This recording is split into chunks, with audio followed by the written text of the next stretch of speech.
Ah, pues the whole thing has negatives here, which is missing.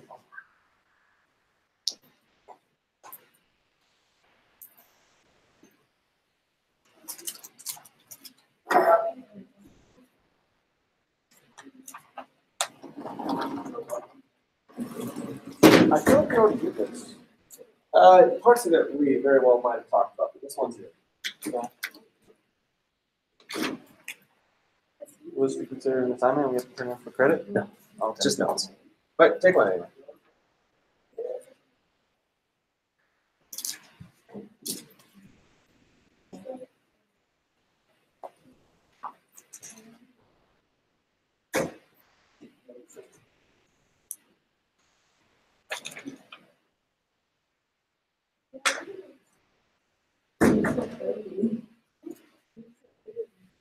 Oh, yes.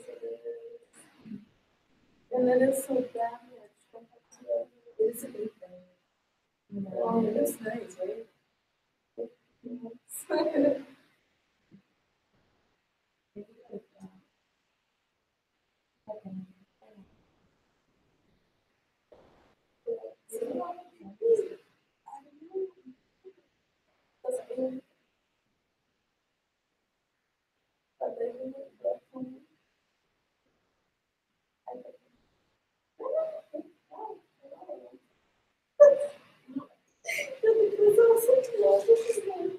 And I'm like, okay, so everything got her here. It's like, so I don't know, it's ya pasó uno, entonces ya se me pasó la boca.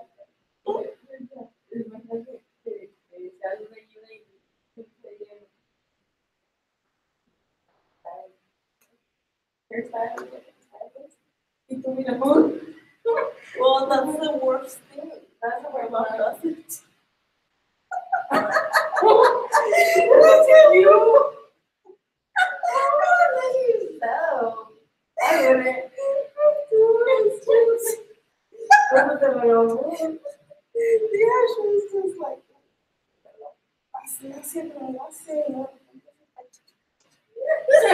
I'm like, a ver si se quedan y no le jalo. And then she does her hair. So she's like, I don't know, or something like that. I don't know understand. I don't like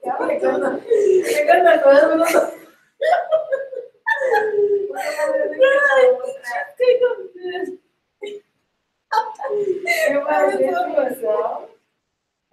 Yes. Oh my God, yes. I used to exercise.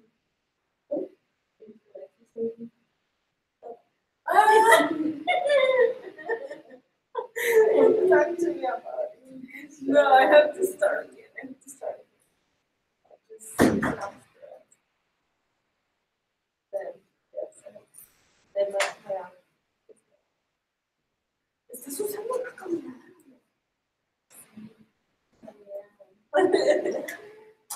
No te creo. Mándame una foto. Por eso.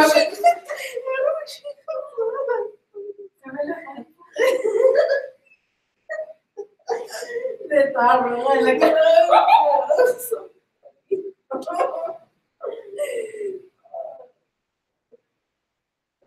Where how do you actually go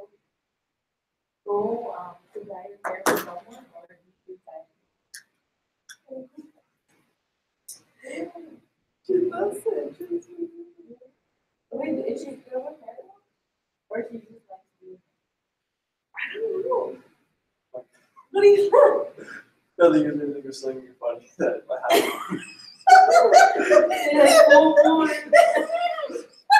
one of my aunts likes to dye her hair with a red tint. And then my grandmother, her mother, said, well, quédame como un cabeza de rojo.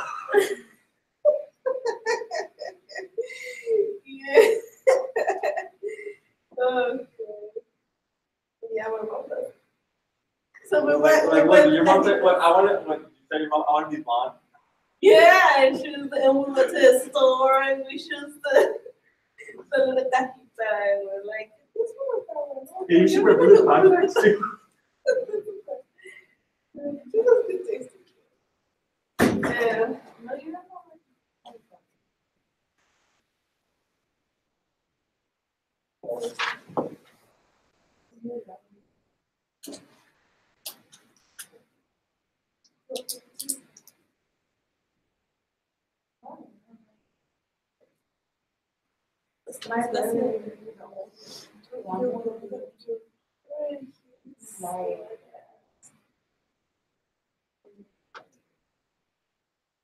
Like, it's me, him, or like, and then my sister.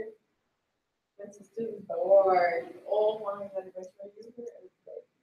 It's my mom's. I don't even know where I'm. Where's your mom?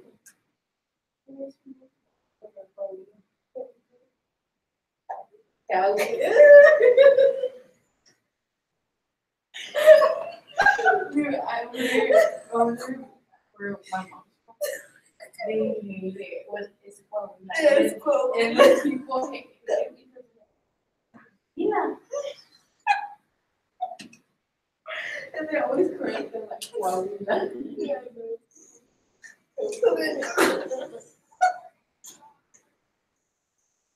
Oh, that's over. Uh-oh. You're funny, Hector. That's a good song. It is. I do that as well. The same thing. Well, my stepdad. But they're from the same. It was even with my mom. It's very hard. My mom is at work. She like probably one chamber. And then my dad and my brother came out like we wanted. Like super, he used to be really like I used to be amazing. But I mean they're kind of like light from her.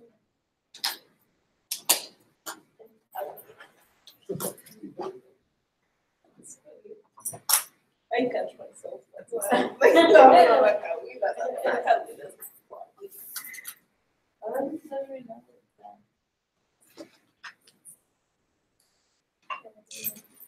Isn't it that? Yeah, I forgot about it.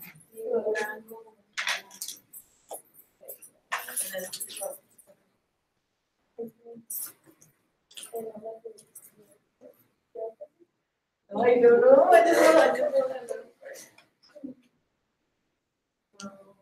I used to when I was little. She's so smart. I really remember. Oh, you're like but in elementary school now. Oh, he did elementary and middle school, and I did elementary school, but I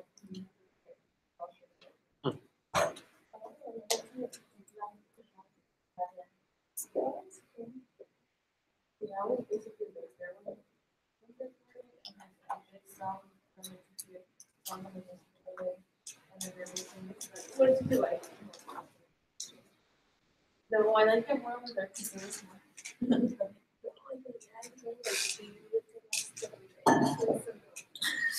Está bien. You know, like me,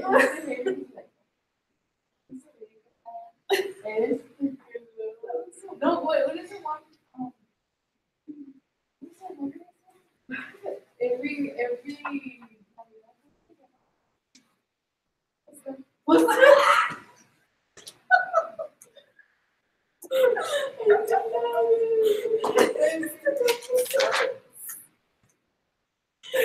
It was so cool, and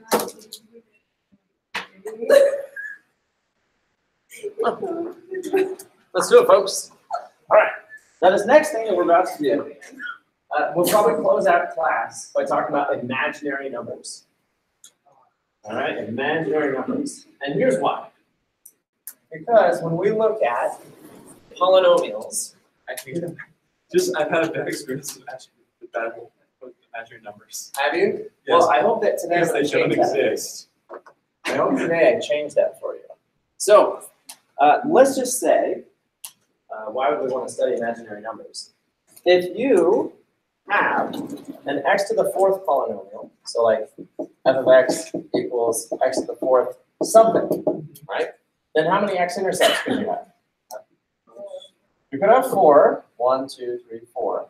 Or you could have 3, 1, 2, 3. Okay? Or you could have 2, like that. Or you could just have 1, so just go like that. Or you could have 0.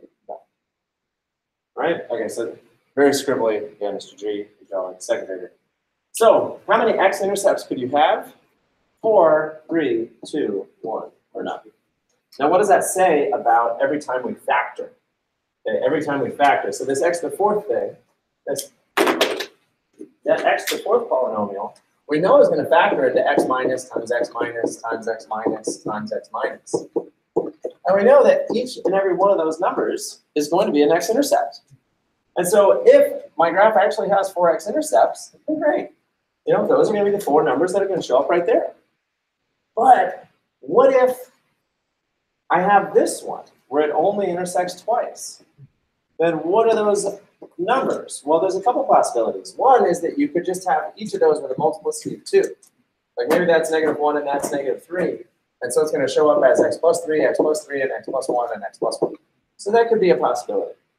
But there's another possibility, which is if it doesn't, like let's say that there was only a multiplicity of 1 for each of those.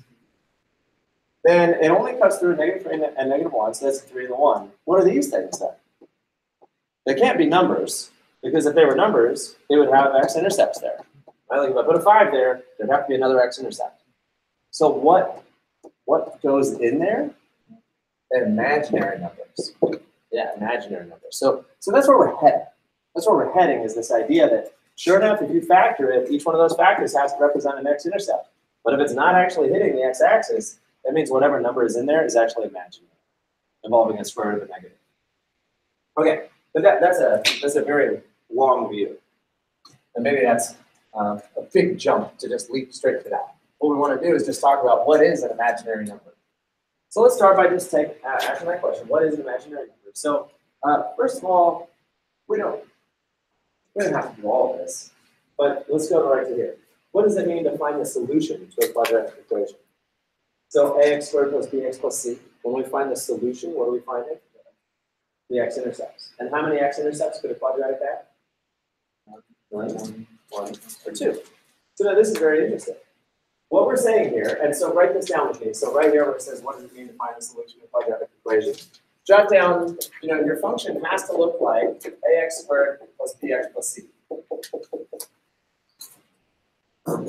And therefore, the highest power on x is 2, which means you have a maximum of how many x-intercepts? 2, but it could be less. As we see in our drawing here, it could be that you have 2 x-intercepts, but you could only have 1 x-intercept, or you could have no x-intercepts. Well, that's all well and good to say that the highest power on x tells you the maximum number of x-intercepts. But mathematicians aren't entirely satisfied by that. They said, okay, well, yeah, sure, you could have fewer than 2 x-intercepts. Ideally, you would have 2 x-intercepts. Because the power is 2, you would have 2 x-intercepts. So what mathematicians said is, okay, even though that's the maximum number of x-intercepts, I would like this number to represent the actual number of solutions. Meaning that if I see here an x squared polynomial, I want 2 separate numbers that I can plug into that function that will both equal 0. I want 2 separate numbers that I can plug in.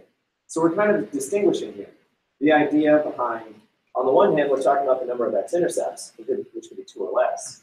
But on the other hand, we're talking about what numbers can I plug into this function that will actually make it equal to 0.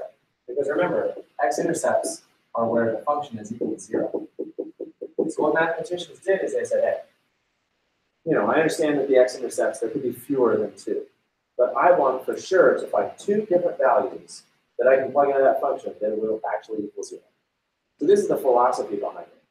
Mathematicians wanted for that highest power of x to actually tell us how many different objects I can plug into that function that would actually make it equal to 0.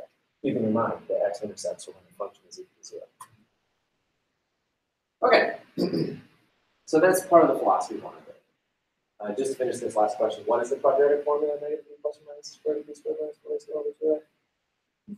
It tells you the x-intercepts. Right? So we have this formula that'll tell us the x-intercepts. The formula also tells you the number of solutions. Okay, that's kind of it for the whole front side. I know I have a lot of questions here, but we don't need to talk about it. So we do have this idea that there's a difference between how many x-intercepts you have and how many solutions you have. So let's go into a little more detail on that, and let's turn the page, and let's really consider this with some really simple examples. So, before we do that, we need to remember how to simplify a root. So everybody, remember how to simplify a root. I think that we already did quite a few from that row. So let's look here. I do the square root of 125. How do I simplify that root? Not on my computer, because if I just type that into my calculator, it'd be like 11.3. Yeah, so you find 125 on your list of square numbers. So if there's my list of square numbers, I go to where 125 would be, and then I start working to the left. So what's the first number that goes in? 25. So I would rewrite 125 as 25 times 5. We did this before, right? Okay. So then I rewrite that as root 25 times root 5, and then the square root of 25 simplifies. By design. That's why we chose a square number that goes into it, so that I can then at least simplify that part, and that gives us 5. And if you type 5 root 5 in your calculator, it gives you the exact same decimal. So that's what we mean when we say simplify a square root. You are finding a square number that goes into the given number so that you can at least simplify the part of it. So here's another good one, root 162. Root 162. If you go up to where 162 would be, what's the first number that goes into it working your way to the left? 81 goes into 162. So again, we'd have 162. Now, I admit, this isn't always easy to do off the top of your head. You might get a calculator and sit there and type. But root 162 becomes root 81 times 2, which then becomes root 81 times root 2, which then the square root of 81 becomes 9, and you have 9. So that's it. I just wanted to activate your memory. So you all remember this process. Does everyone remember this process? Okay. All right, well now we're ready to really do some magical work and learn about imaginary numbers. And hopefully have a good experience while you do it. So, I don't think I put this on your paper, did I? Oh, I did. So historical interlude. I want to talk about this word imaginary. Okay? So long ago, humans didn't have a concept for negative numbers. So if you went back a couple thousand years ago and you asked somebody, what's 5 minus 9?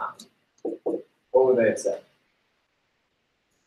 It doesn't make any sense. Like if you have 5 sheep, and I can take away 9 sheep.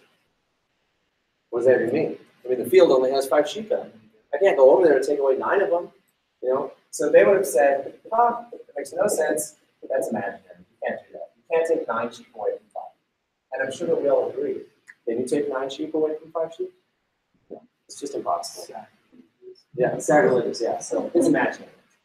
Also, long ago, humans didn't have a concept for a number that wasn't a fraction. So like root 2. You know, early on, they probably tried to find a fraction that exactly equaled root 2. So they tried all sorts of different things. They were like, 121 around it. And they tried different fractions, but they could never find a fraction that exactly equaled it. And at the time, they probably just thought they weren't doing it good enough. Like, give me some more time. I'm going to find a fraction that equals root 2. And they believed it, even though they couldn't do it. And then finally, somebody had to come along and say that there are numbers that cannot be expressed as fractions. And that blew people's mind, because they were like, no, that's not possible. Everything can be expressed as a fraction. And that was just a belief of that. And yeah, it wasn't considered sacrilegious to say that there are numbers that cannot be expressed as fractions, because their belief was so strong that everything could be a fraction. Okay, and then finally, until recently, I'd say around the 1500s, it was considered impossible to square root a negative number like the square root of a negative number. So people looked at that and they just thought, well, that's just silly, right? And let's prove that to ourselves right now. Okay, what would that even mean? Let's consider an easier number. What is the square root of 4? Everyone says 2, right? Now let's prove why. Right. You're looking for a number that if squared equals 4. So what number squared equals 4? 2. And what other number squared equals 4?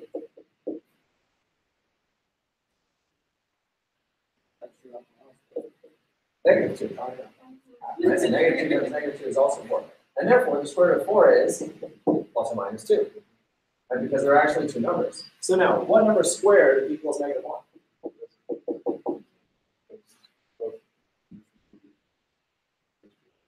Right, so either I can plug a positive number in there, and then a plus times a plus is a plus, so that doesn't work. Or I can plug a negative in there, and then a negative becomes a negative, it's a plus, so that doesn't work. Or I can plug a 0 in there, but certainly 0 squared is not equal to negative 1 either. So there is no number. No number on the real number line. Right? So like looking at the number line, there's no number on the number line that can square it to negative 1. And that's why we say that's impossible. Right? This is impossible. If you type that into your calculator, what will it tell you? It'll say error. So in a very real sense, folks, the square root of negative 1 doesn't equal anything on the number line. Okay, all we're really saying is that the square root of the square root of negative 1 does not equal a number on the number line. That's all we're saying. We're just saying that whatever that answer is, it's not on the number line. It could be somewhere else. It's a little weird to think about. So whatever the square root of negative 1 is, it's not on the number line. It's something else. You're like, well, what else would it be? A duck, a chicken? Well, it's just a different thing that it's equal to. Okay, so history shows again and again that what was once considered impossible is not. And I have a favorite quote by Captain Jean-Luc Picard of Star Trek Enterprise. I don't know if anybody watched Star Trek The Next Generation. It's one of my all-time favorite shows. Picard says, something is only impossible until it isn't. Which is a very cute, clever quote. Okay, so what we're saying then is that even though the square root of negative 1 doesn't equal something on the number line, it could still equal something. Right? It's just that for a long time, humans didn't have the imagination to imagine what that other thing could be.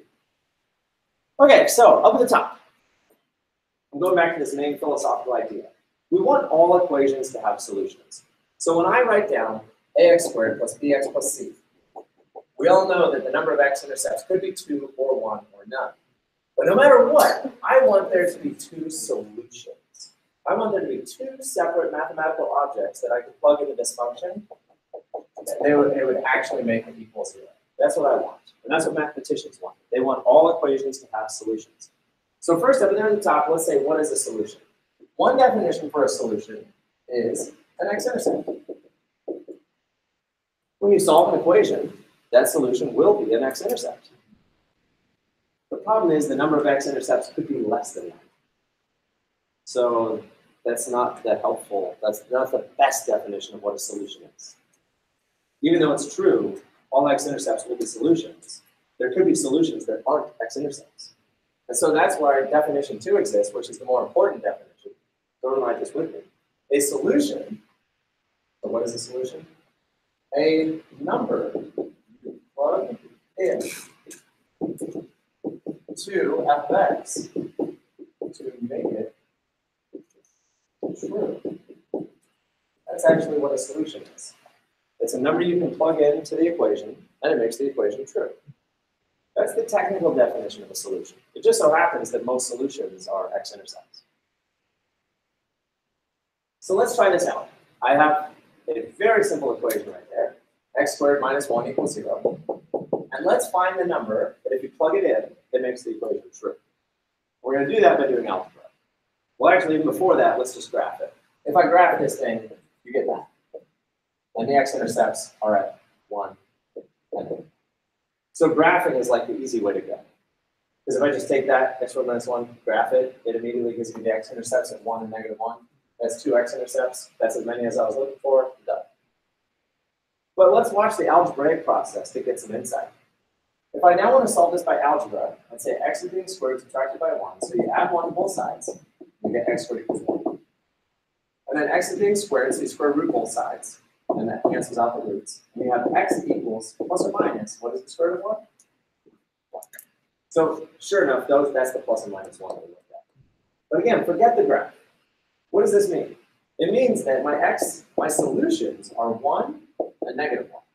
What should I be able to do with those numbers? I should be able to go right back to the beginning to something squared minus 1. And I should be able to plug, let's do the first one. I should be able to plug that in, and it should make the equation true. If the word solution is to mean anything, it is to mean this. A solution is a number I can plug into an equation and it makes it true. So 1 squared is 1, 1 minus 1 is 0. And 0 equals 0 is just about as true as you can get. Nothing is equal to nothing. Okay, what about negative 1? If I now go ahead and write that equation again, and I plug in negative 1, does that also make the equation true? Negative times a negative is positive, and 1 minus 1 is 0, also true. So you can see here, this is the actual definition of solution to an equation. The solution to an equation is a number that you can plug in to make it true. And how many solutions are there?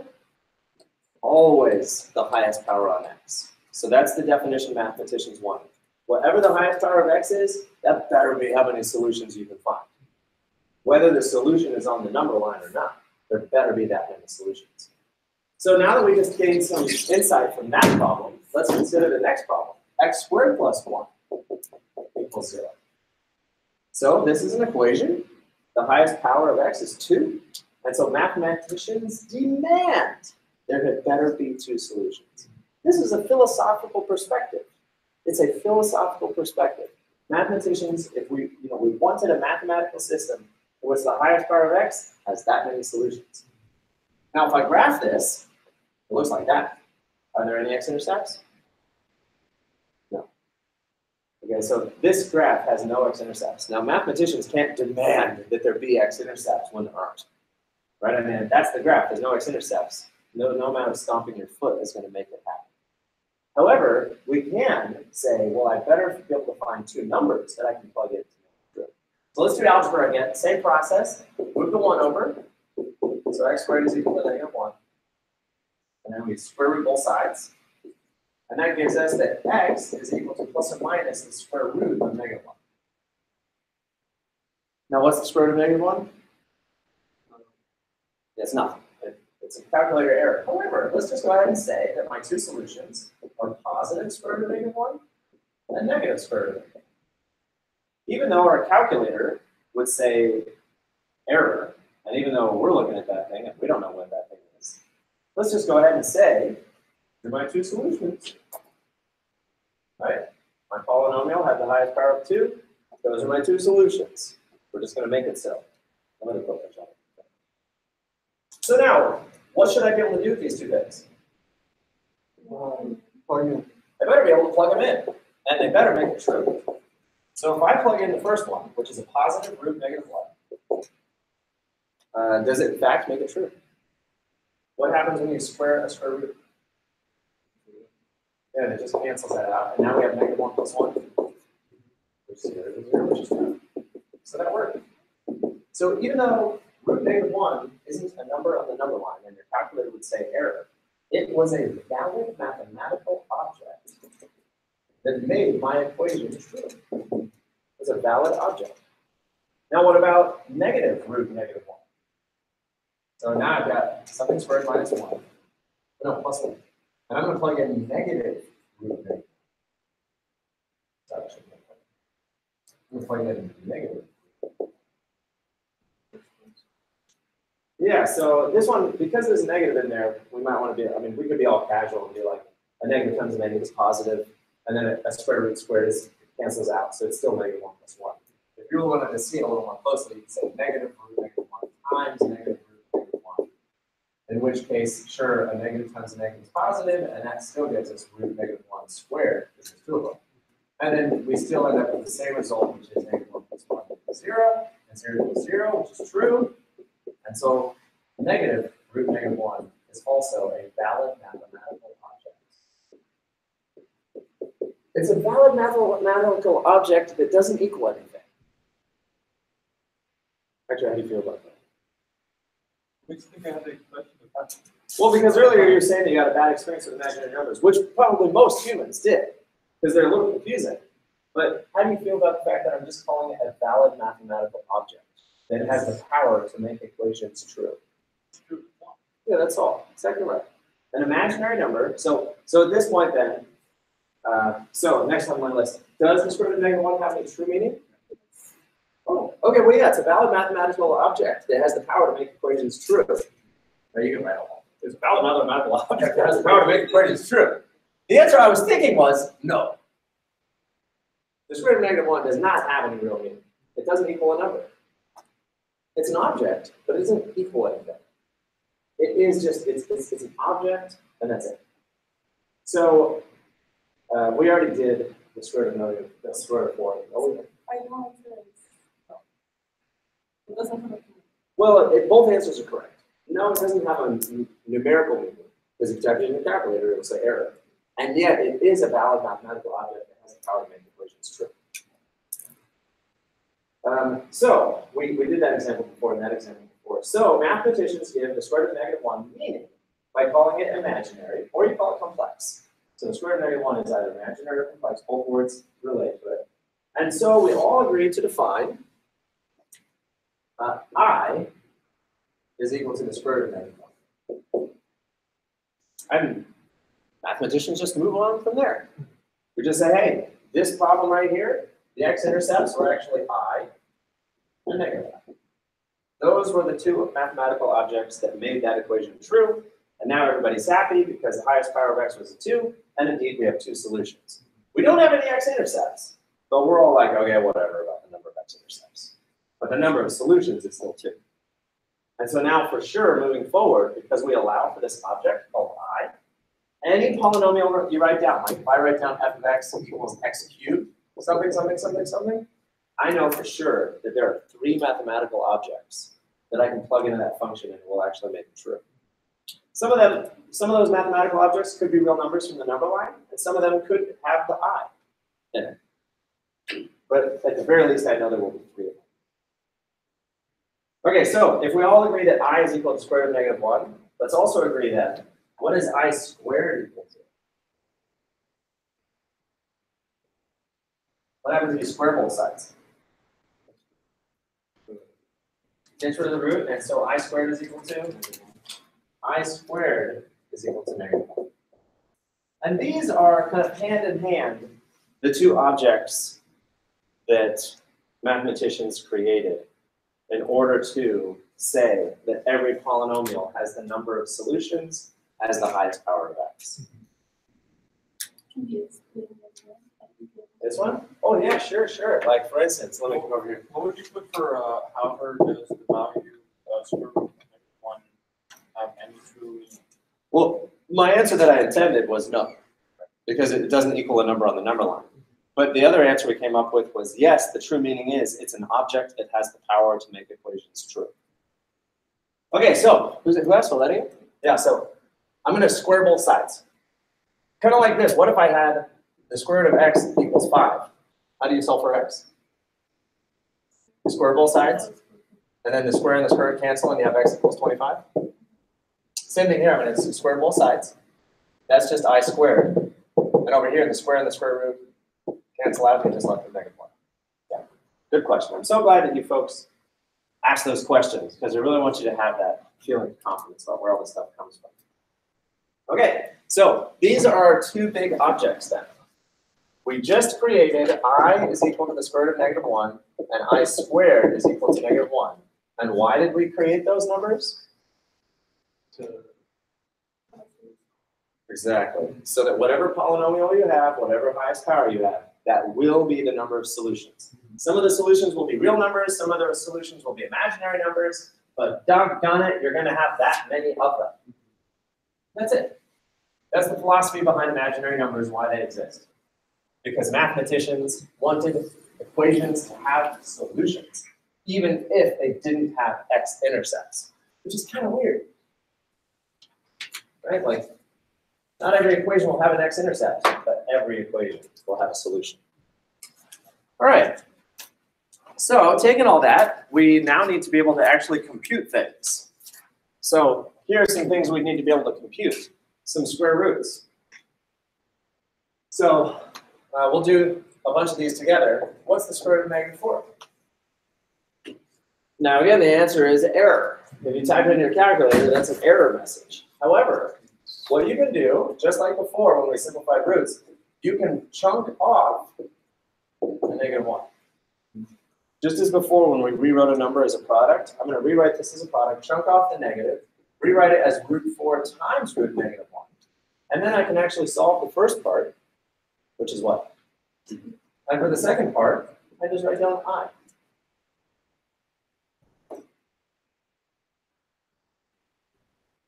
There's like this whole concept, like, give your ignorance a name and say it confidently. Like, we still don't know what the square root of negative 1 is, but we're calling it I. So now we're saying the square root of negative 4. Instead of your calculator saying error, you can walk around saying 2i. Yeah, exactly. It's kind of fun. So how about the square root of negative 25? Once again, the process would be to chunk off the negative 1, rewrite the root as 2 separate roots, do the first root, and then write down I.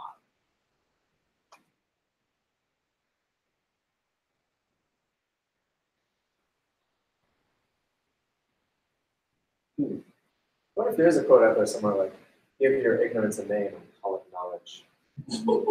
That sounds bold. I should put it on a t-shirt. What if you just invented it? I think I did just invent it. I've never heard that quote, but it sounds good. It sounds real good. Okay, so everyone do root negative 100 in your head. Just, watch the process. Be like, okay, yeah. If I just move the negative 1 over to the right, and come that. What would the answer be? 10. Exactly right. Now, you can feel free. From now on, whenever you see a negative sign inside of a square root, you can just keep the square root and just pull an I outside. Right? Pull an I out. Pull an I out. Yeah, hopefully not out of your head. But pull the I out of your root, to be sure, right? So, again, that just implies a 10. Now, it's probably best to keep doing the full process because you don't want to lose yourself in the details. Especially because when you look, okay, so we're done with that first row. When you look at the second row, you've got something like the square root of negative 12. Now this is a little bit more tricky because first of all, the square root of 12, we don't know what that is. It's a decimal. But you can simplify the square root of 12 and you can pull out a 9. So watch what I do here. I'm going to be very technical here. I'm going to chunk off the negative 1 and I'm going to split 12 into 4 times 3. Because what I did was I split out the negative part, that'll become my I, and then I rewrote 12 as a square number, as a non-square number. So now, when I totally break this apart, I'll have root 4 times root 3 times root negative 1. Again, you might look at this and be like, gee, you're making it more complicated than it needs to be. But I'm trying to make it clear what happens to every part of the number. Negative 12 becomes a root 4, a root 3, and a root negative 1, which becomes 2 root 3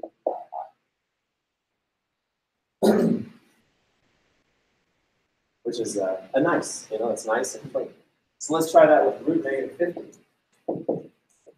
Keeping in mind, when you do a problem like this, you should have a negative part, a square part, and a non-square part.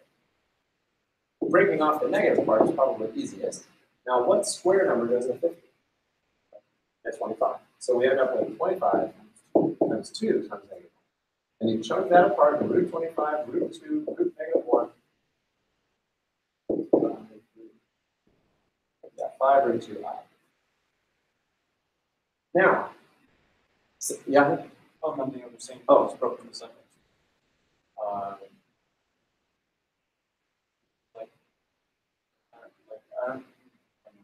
Very well, that's fine. Feel free to share.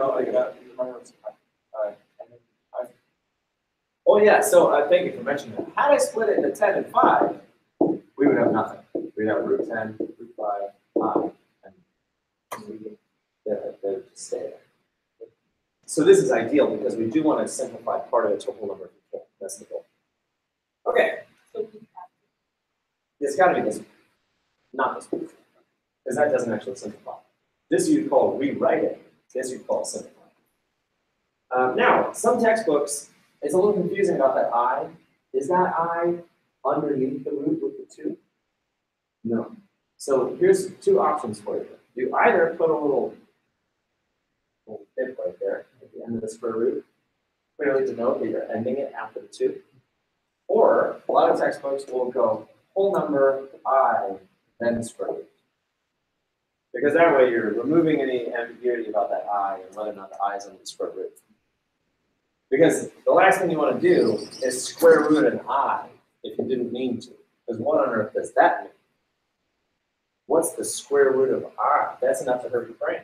Because I is the square root of -1, and then you're square rooting the square root of -1? What? Like, spend some time on that one.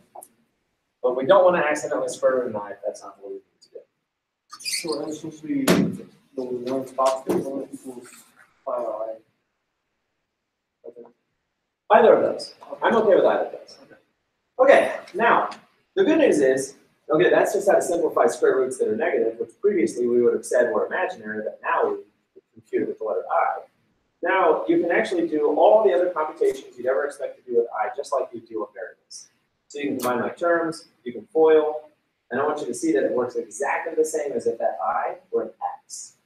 So let's try the first one, where it says 5 plus 8i, but I'm going to write 5 plus 8x, just to convince you that how would you do this if it was just an X? You would combine like terms, so 5 plus 10 is 15, and then 8x minus 2x is 6x. Right, that would just be normal variable manipulation.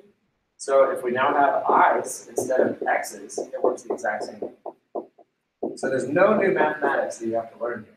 You just combine 5 plus 10 is 15, and then 8i minus 2i is 6i. So combining like terms works the same way. I is a variable. That'd be another cute t-shirt. I is a variable.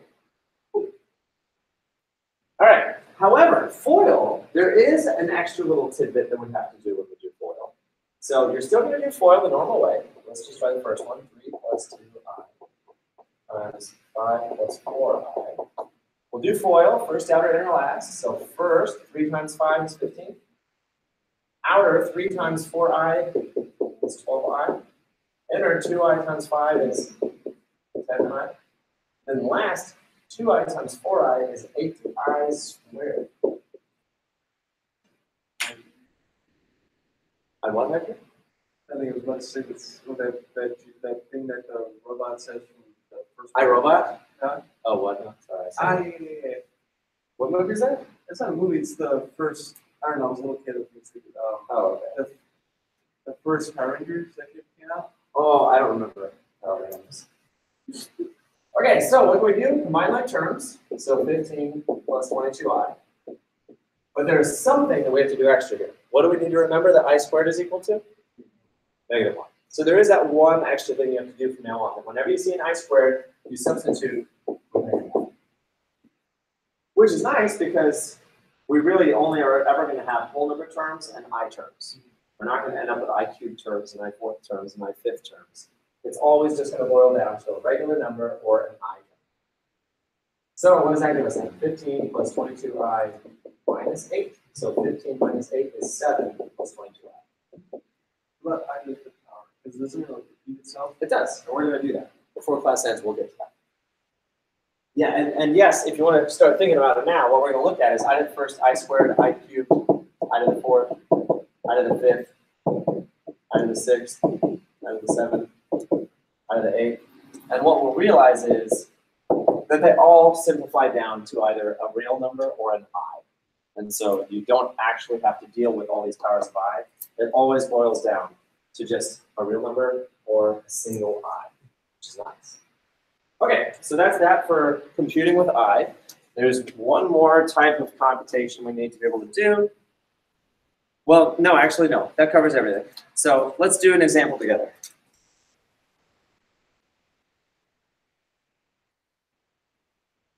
Now go back to your packet. So that little sheet of paper that you just did with me, that was just a little something I made for you folks so that we could talk philosophically about I and do some examples.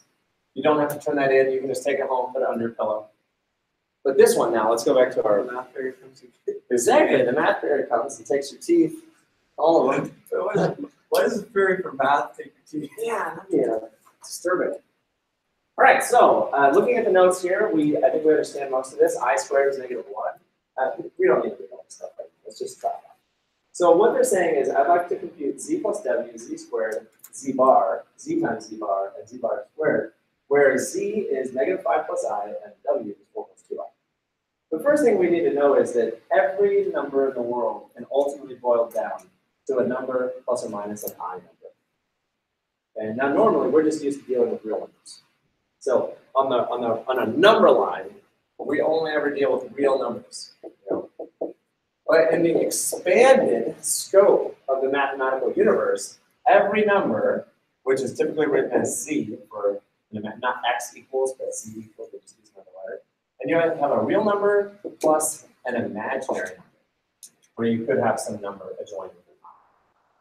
So this set of number system is called the complex numbers, or the imaginary numbers. And that really is the full universe of numbers. It's a lot. There's other systems of numbers that are even more complex than that. But you know, we spend our whole life learning about the real numbers, and then we move up to here.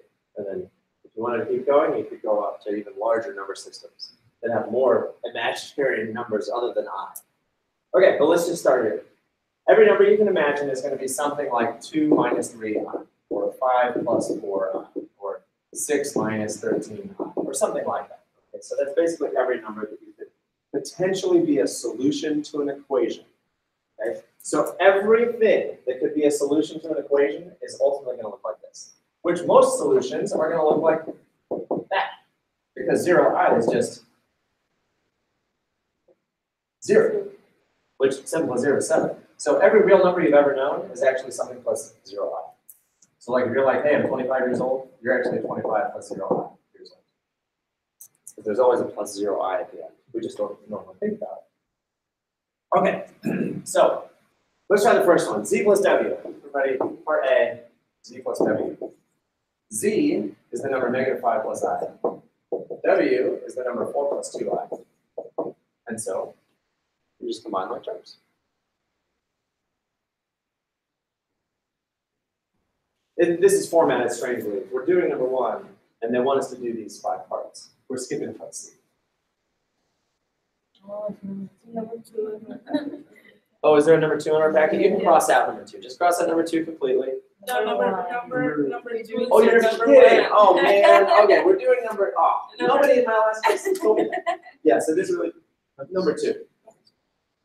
So we cross out. You can cross out number 1.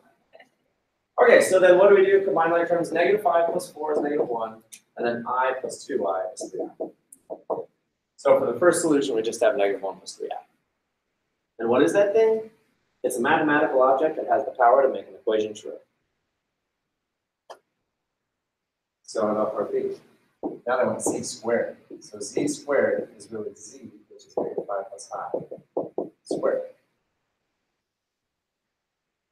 Well, how do we square that?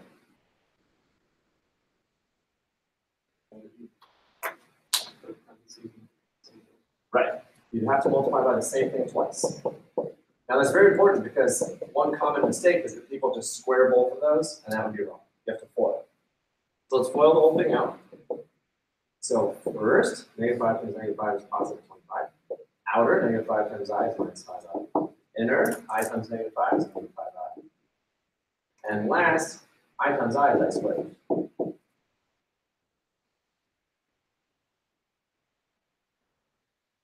It's just like the example we did a second ago, where you have to combine like terms in the middle and then replace I squared with the negative. So we combine like terms in the middle, we have 25 minus 10i, and then the I squared is really a -1. So now again, you combine like terms, 25 minus 1, 24 minus 10i.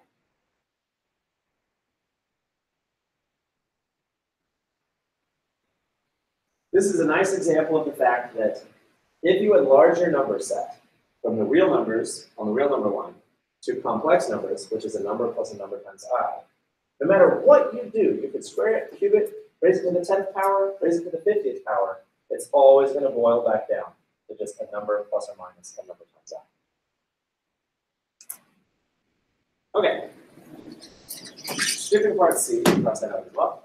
D says Z bar. Well, we need the definition of Z bar. We've already seen what bar means. It means conjugate. So you all remember, I'll give 2 examples to refresh all our minds. That when I want to factor x squared minus 9, that is actually x minus 3x plus 3. Or if that number 9 wasn't a square number, like x squared minus 5, I could rewrite it as x plus root 5, x minus root 5. You You all remember this rule? This is called the difference of squares rule, although that number doesn't have to be a square. Well, these two things are called conjugates. They're conjugates. It's the same numbers, but one is positive and one is negative. That's what conjugates means. Same numbers, one's plus, one's minus. So another pair of conjugates would be like 2 plus 3i and 2 minus 3i. Those are conjugates. Same numbers, different sign. To be specific, it has to be that the I is the term that gets plus or minus. So again, you can have like -5 plus 6i and -5 minus 6i. These are just examples I'm just writing down here. So to be a conjugate, you change the sign on the I term, not the first term. So for instance, while these are conjugates, it would not be correct to say 3 plus 2i and -3 plus 2i. Those aren't conjugates. It's got to be that you're changing the sign on the I term. And it makes sense because after all, when we do x squared is equal to -1 and we square root both sides, that's x equals plus or minus I. So the plus or minus is on the I term. That's really important. So we've been having questions like this on the homework online. Okay. Then how would we use the equations with involving I in our calculators? You wouldn't. Yeah, because your calculator can't do it. Yeah, some calculators can. Some of you might have calculators that do I, like I think the TI-83 or the TI-84 has I. What, TI-83? Well, then it might work. Well, let's explore that a little bit. Yeah. Okay, so now what are they asking here? They're asking for the conjugate of z. Well, z was -5 plus I. So z bar, which is simply the conjugate, is -5 minus I. That's it. That's just the definition of what bar means. So if you put a bar over it, it means give the conjugate, which means change the sign on the I term to its opposite.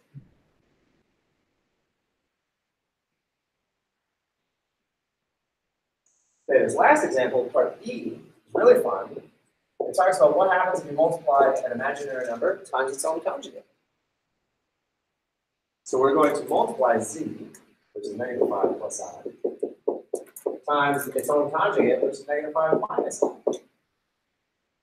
So something really interesting happens when you multiply a complex number times its own conjugate. And we're going to see what that is in just a second. So let's FOIL. First, -5 times -5 is positive 25. Outer, -5 times -I is positive 5i. Inner, positive I times -5 is -5i. And last, positive I times -I is -I squared.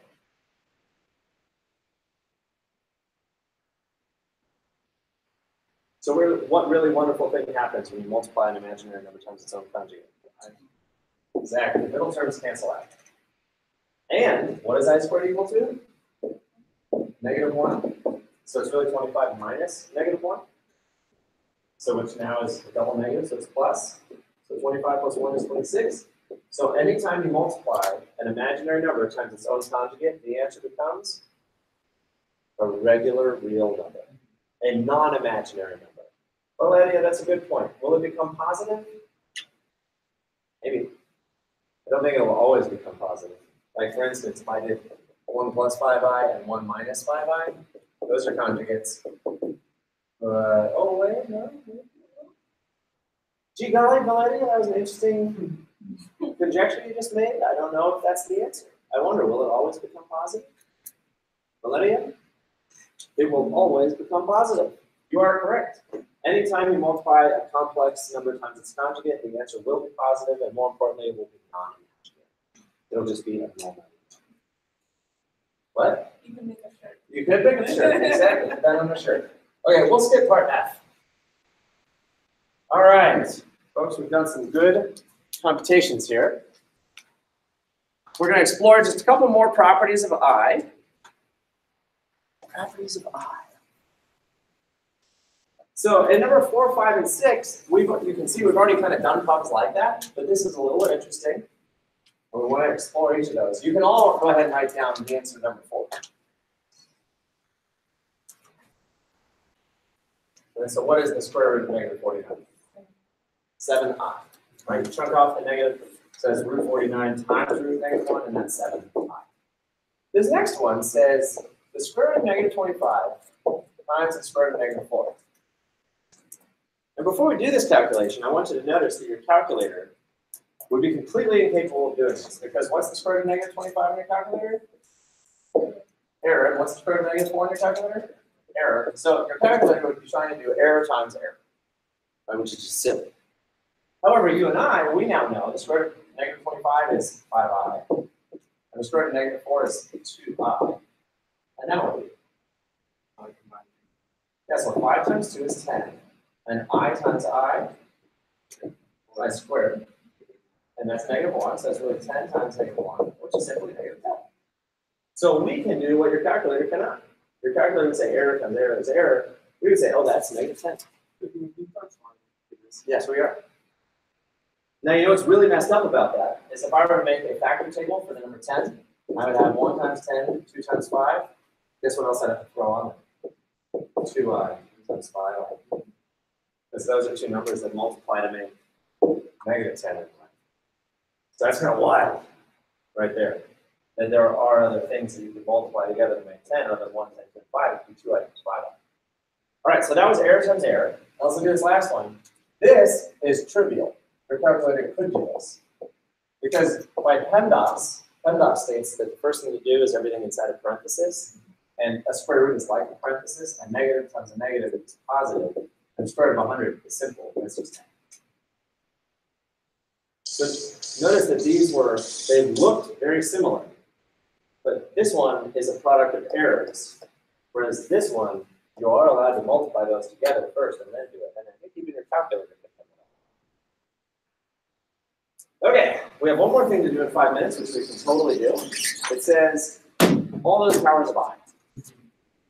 So as we were saying before, no matter how large of an exponent you put on I, it'll still boil itself down to either I or a number. And so we're just going to see what that looks like. I'm going to show it to you over here so you can watch. We know for sure that I to the first is just I, which already I. And I squared is negative 1. So what's I cubed? If you want to do this on your paper, you can do it with me. What is I cubed?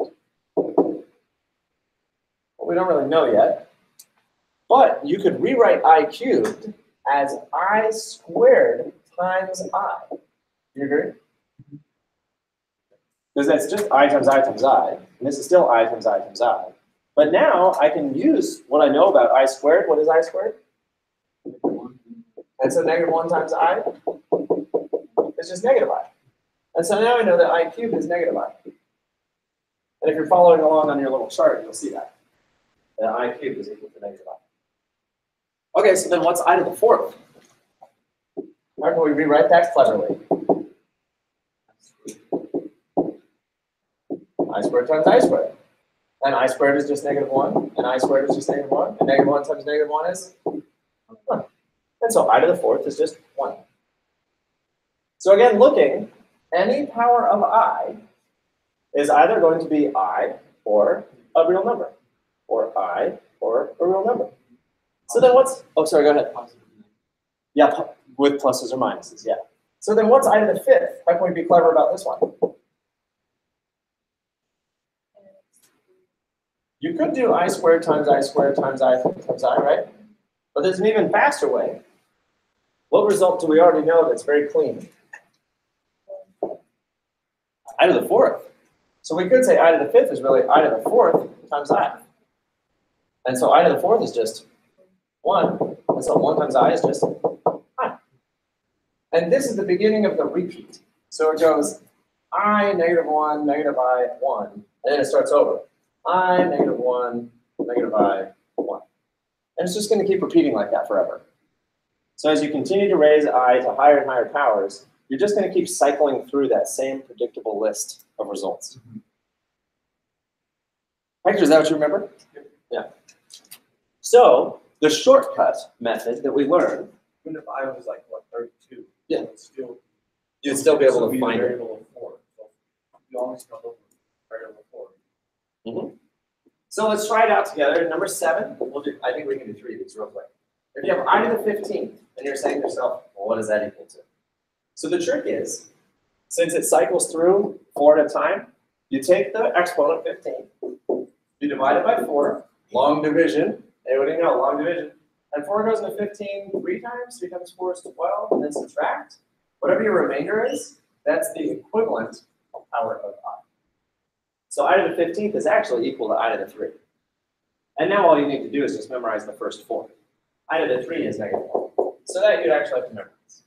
You would have to memorize the first list of I to the 1, I to the 2, I to the 3, I to the 4. But after that, you don't have to memorize anything else. Because I to any power, you just divide it by 4, and whatever the remainder is, that's the equivalent power of I. And then you memorize the result. So how about I to the 26th? Let's try number 8. I to the 26th. You take 26, you divide it by 4. 4 goes into 26 how many times? 6 times. 6 times 4 is 24. Subtract. The remainder is 2. Therefore, I to the 26th is the same as I squared, which is -1. And right about now, you'd be saying, Mr. G, who cares? And that's fair. What we're doing right now is we're just kind of exploring properties of this new mathematical object that we just reacquainted ourselves with. I think a lot of electricians or anyone who deals with electronics has to learn. They do, absolutely. I does come up naturally in the fields of electronical engineering and other types of engineering, for sure. So one more, I to the power of 117. So 4 goes into 117, right? Yeah, 4 goes into 11 twice, that's 8, that's 3, and then 4 goes into 37 9 times, 36, and that's a remainder of 1. So it's really I to the power of 1, which is just I. Okay, so we have this new mathematical object called I, and if you turn the page, you'll see what we'll finish up next time. The idea is that now with an I at our disposal, when we go to factor our polynomials, we will always be able to factor it all the way down to that number of solutions, and we'll be able to find them too. Yes? I have a quick question. Yeah. For 10. Yeah. I'm not good with the math part, but it comes up to 0. Oh, that's fine. Oh, good. We should look at that one. What was the 10th one? I to the 304. okay. I to the 304. Yeah. So I to the 304. When you divide by 4, 4 goes into that. What? 7, 28, 24, and then 6 with a remainder of 0. So I to the 304 is the same as I to the power of 0. Because the remainder is 0. I to 0. And what's anything to the power of 0? 0. Anything to the power of 0? 1. Which is the same, therefore, as I to the 4th. I to the 0. To be fair, we didn't put I to the 0 on the list, did we? But I to the 0 would be 1. Wait a minute, if it was just going backwards, it Exactly. would just be the same thing. Yeah, if you were going backwards, it would be the same. So I negative 1 would be 1. Yep. I mean, I to 0 is 1. Uh-huh. I to negative 3. I to the 0 would be 1. I to the negative 1 would be negative I. I to the negative 2 would be negative 1. I to the negative 3 would be I. Yeah. All right, folks. Well, let's see. I don't think I have anything else to give any of you. I think we're done for the day. If you have any questions, please ask. Again, Lee is not available today, but he'll be back on Wednesday.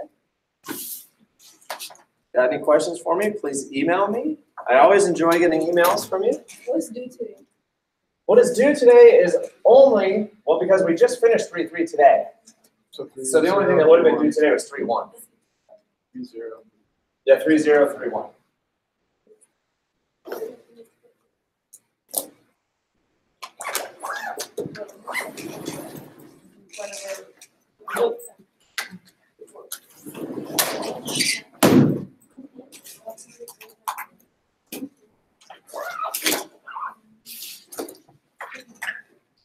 When is the test day for the 3rd chapter? After spring So the syllabus. Yeah, right after spring break.